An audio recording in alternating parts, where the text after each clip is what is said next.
Señores, ¿qué tal? Buenas tardes. Y parece que dos se bajan del barco de Fernando Ortiz para este 2026. Uno a Argentina y el otro a Brasil. Estamos hablando en el caso de Argentina, Vicente Pizarro, que está a un paso, está a detalles de ser nuevo jugador de Rosario Central. Expresa petición de Jorge Almirón, que hoy día fue presentado en el cuadro canalla. Y el tema de Alan Saldivia, que estuvo durante el fin de semana en las mediciones médicas y ayer en el primer día de entrenamientos en el Monumental y hoy día también en el complejo del CIFUP, donde Colo-Colo está haciendo la pretemporada.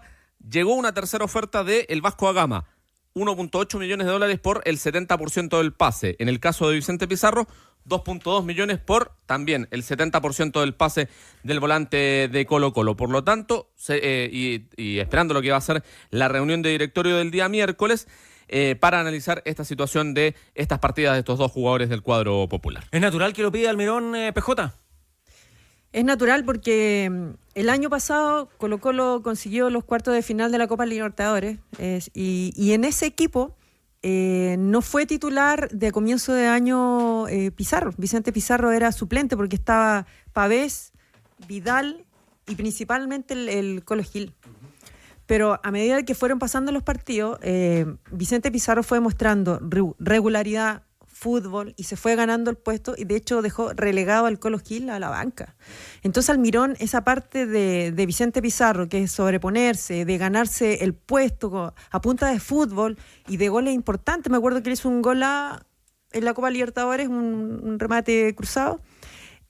Claro, eso a Almirón le habló demasiado. Este año, por supuesto, que Colo-Colo completo cayó en un hoyo, y claro, pero dentro del hoyo en que cayó este año Colo-Colo, estando Almirón, Pizarro y Cepeda siempre fueron fundamentales. Apuntaba recién Danilo a los valores, ¿no? A cómo se han ido ajustando las platas, pero sí, para Colo-Colo, ¿es una buena oportunidad?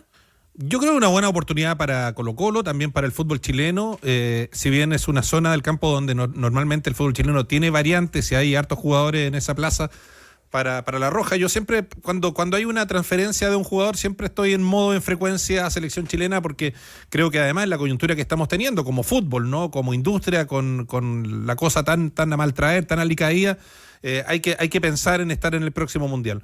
Y Pizarro, por edad, es un jugador que claramente tiene que estar ahí en esa condición.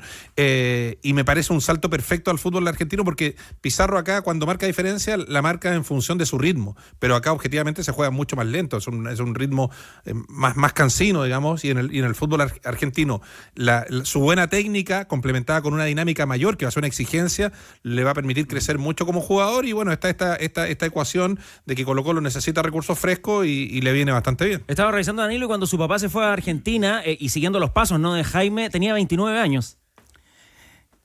Cuando se fue al 93, Argentinos Juniors, claro. En esa época jugaba en Mendoza. Claro, en ese proyecto de traer a Argentinos Juniors a Mendoza. En esos tiempos el fútbol mendocino no estaba en primera división, era mucho más centralizado el fútbol argentino. Va a un equipo grande, a un equipo que viene, además, que ha modificado el curso de los clásicos con Newell's en los últimos años. Si es que no me equivoco, le sacó 18 o 20, son los clásicos que hoy día lo diferencian. Va a ir Ledesma, va a ser el arquero. Está el Fatu Brown, que jugó en Antofagasta, que ha sido el capitán, pero va Jeremías Ledesma, el ex que también lo vimos en Rosario Central cuando vino a jugar frente a la Católica, que estuvo en el Cádiz, que era el suplente en River Plate. Es un equipo potente. Se va un ídolo como Malcorra. A mí me llamó la atención que se fuera Malcorra, sobre todo un jugador determinante en los clásicos con Newell's, y además va a compartir el vestuario con un jugador de la envergadura de Ángel Di María. Está Alejo Vélez, que estaba a préstamo, que salió de Central. Así que va un equipo potente, lo conoce el entrenador, eso es muy relevante, una ciudad muy futbolizada, y sabemos que Pizarro no tiene pajarito en la cabeza, metido absolutamente en el fútbol. Y ahí yo quiero tocar algo que planteaba recién Pamela. Decía, claro, que era el séptimo jugador, no estaba ni siquiera entre los 7 mejor pagados. Claro. Es que es el valor de las divisiones inferiores. El jugador de divisiones inferiores siempre te va a salir más barato, siempre. Ese es el gran negocio de las inferiores. Porque el jugador, cuando está a punto, lo suben al primer equipo. El jugador se gana su posibilidad de jugar en el primer equipo, ahí le arreglan, una vez que empezó a rendir, le arreglan su contrato. Y de ahí viene su primer contrato. Siempre va a ser mucho más barato que el jugador que viene de afuera, porque el negocio es sacarle provecho y después venderlo. Y es una apuesta para ambos. Potenciarlo y venderlo. Para ambos.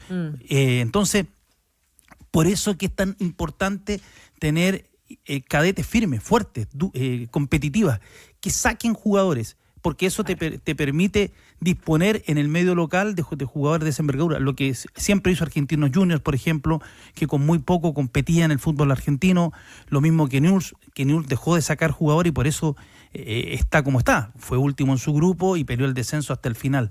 Así es que es una muy buena noticia yo creo para el fútbol chileno que vaya un equipo grande como Rosario Central. 174 partidos para Vicente Pizarro con la camiseta de Colo-Colo, 13 goles, 7 en este 2025 y 7 asistencias, 10.666 minutos para el volante de 23 años. Escuchemos a quién va a ser su próximo técnico. A ver. O por ahora, esto es lo que se dice. Jorge Almirón, que hoy día fue presentado en Rosario Central. No quiso hablar mucho del tema de refuerzos de nombres propios, pero aquí habla sobre el recibimiento que tuvo en la ciudad de Rosario.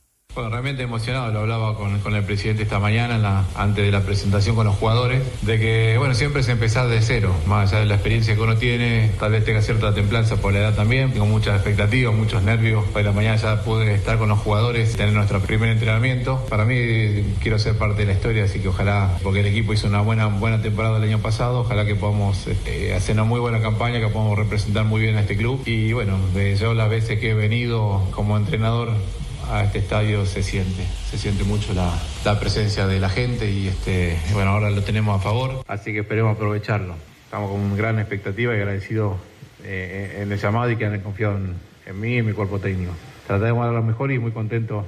Ojalá que tengamos un buen año todos. Listo, ya está bien comentado lo de Vicente Pizarro. ¿Qué pasa con Alan Saldivia? Que está también con $1,5 millones en Brasil para ser jugador del Vasco da Gama. $1.8 millones por el 70% del pase. Saldivia, que en el 2025 jugó 30 partidos entre todas las competencias, 2.586 minutos. Se empiezan a buscar nombres. El caso de Óscar Salomón, ex defensa de Platense, formado en Boca Juniors.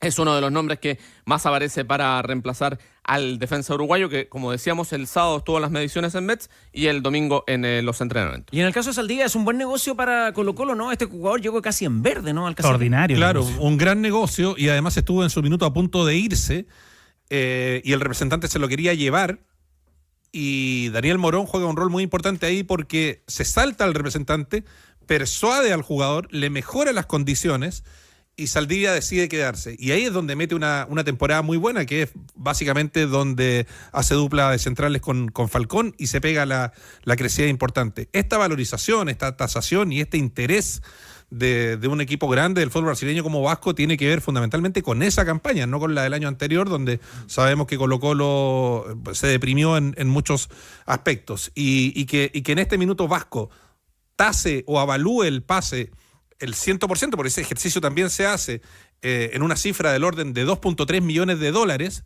es muy bueno, creo yo, atendiendo que justamente el año pasado no fue bueno para Saldivia. Ahora, que te paguen 1.7 por el 70, ahí yo creo que ahí está en el fondo la decisión de Colo-Colo, es que el gran hasta negocio, donde yo sé, finalmente va a terminar llevando esta operación al directorio, que era una versión que surgió el fin de semana respecto de que Aníbal Mosa había encontrado insuficiente una oferta anterior a esta, que es la que menciona Andrés Fernández, porque se dijo que en ese instante, esta es una información del sábado, que se estaba ofertando solo por el 50 una cifra del orden de $1.100.000, $1.200.000. Sí, exactamente. Y después se subió un poquito más la puntería a $1,5 millones. Es que es el gran negocio, el porcentaje. Y el delta. Tú te quedas con el porcentaje. Claro. Y si el jugador sigue rindiendo, explota, da un salto, listo. Las lucas, va a ser las lucas que pensaste que podían llegar. Ahora, listo. Después de lo ocurrido, Colo-Colo tiene que elegir capitán. Ah, claro. Se va el capitán de Colo-Colo. Con 23 años se va el capitán después de lo ocurrido con Pavés y Vidal. Siempre interesante, atractiva, sabrosa esa discusión por la jineta, ¿no, Pamela? Y en Colo-Colo más que nunca. Lo tuvo Saldivia, Pavés, Vidal. Y además que por tradición hace muchos años siempre era el de la casa. Claro. El de la casa, claro.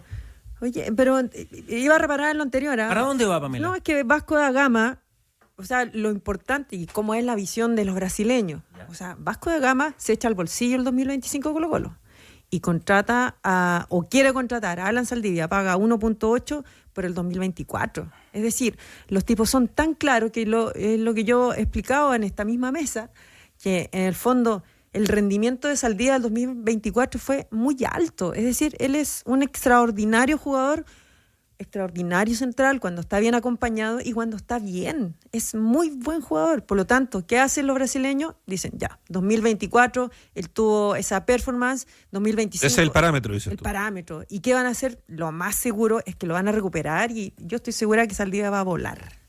Eso es lo que a mí me parece... No es fácil en Brasil en todo caso. Interesante. A Carlitos Palacios no le fue bien. No. Pero es diferente. En ese mismo equipo. Pero son diferentes. No, está bien, pero es que mira la campaña de Vasco también esta temporada, fue mala. Rodrigo, en todo caso, en algún minuto en el Monumental, en la Casa Alba, en algún lado, Cienfuegos 41, no, porque ya no tiene nada que ver, pero habrá que poner una plaquita reconociendo al que llegó a Colo-Colo, a Solari y a Saldivia. Yo creo. Por cierto, es que, bueno, Es que es una buena línea. Lema fue el que trajo a... Penguin Negocios. ¿Walter Lema? El que trajo a Solari, ¿no? Sí. Es que es claro. una buena línea para el fútbol chileno, de acuerdo a las 100%. condiciones que hoy día puede ofrecer, ¿no? Buscar jugadores muy de proyección. No, por cierto. Pasa que en el fútbol ¿Quién más Castellanos en la U, te acuerdas o no? Que no rindió acá, pero después... es que no alcanzó ni siquiera a no No, rendir acá. Pero le Bueno. caen 300.000 a la U ahora. Por eso te claro, digo. por la transferencia Pero yo puesta. creo que los hinchas de la U se cuestionan qué pasó ahí. ¿Por qué no... ¿No se lo esperó? ¿Por qué no se lo trabajó? ¿Por qué No se confió en él. No se lo esperó. No. Ya, ¿qué más tenemos que saber de Colo-Colo, Fernández? Que han ofrecido algunos nombres, como el caso de Luciano Vieto y de el paraguayo Robert Morales, exjugador del Toluca, para cumplir algunas otras peticiones de Vieto, Fernando buen Ortiz. jugador. Vieto, Buen Buen jugador. jugador. Es como el clásico jugador que funciona en Chile. Jugador de muy buena técnica, de buen manejo, buen ejecutante de balones detenidos, sin tanta dinámica. Chocó con Gustavo Costa, nunca pudo entrar ahí en ese equipo, que además tenía una intensidad muy alta el cuadro de Gustavo Costa. Bueno, y eso le saca protagonismo y por eso es que puede venir a Colo-Colo, digo. Claro. Porque si él estuviera en su prime, obviamente no estaría, el Por fútbol chileno edad, estaría claro, en condiciones de ya traerlo. los clubes argentinos van a buscar, salvo que tú tengas una campaña, por ejemplo, como la de Malcorra, que rechaza el ofrecimiento de Central y puede ir a uno de los dos grandes, a uno de los dos grandes de Buenos Aires, de los 5 grandes, puede ir a Independiente, que ya le hizo una oferta, y también la posibilidad de Boca, ahora que lo que decía el diario La Capital. Ahora yo creo que Colo-Colo, en el caso de Saldivia, yo creo que se mete en un problema. A ver. ¿Se queda sin defensa? Es que claro, es que Bueno, tendrán que llegar algunos refuerzos por ahí, Pamela, ¿no? Pero Joaquín Sosa hasta el momento Joaquín Sosa es un misterio de cómo puede funcionar en Colo-Colo. Hay poca información de él, están los partidos, por supuesto, que jugó en Europa, en el Boloña, pero no sabemos cómo va a funcionar en Chile Joaquín Sosa, porque aparte que no viene por mucha plata Sosa, viene por poco dinero, porque Colo-Colo no tiene caja, entonces se pasa el día y ¿quién queda atrás? Claro, los equipos se arman de atrás para adelante, ¿no? Es que, Claro, es que no hay defensas centrales probados que queden. Si Saldivia era el último bastión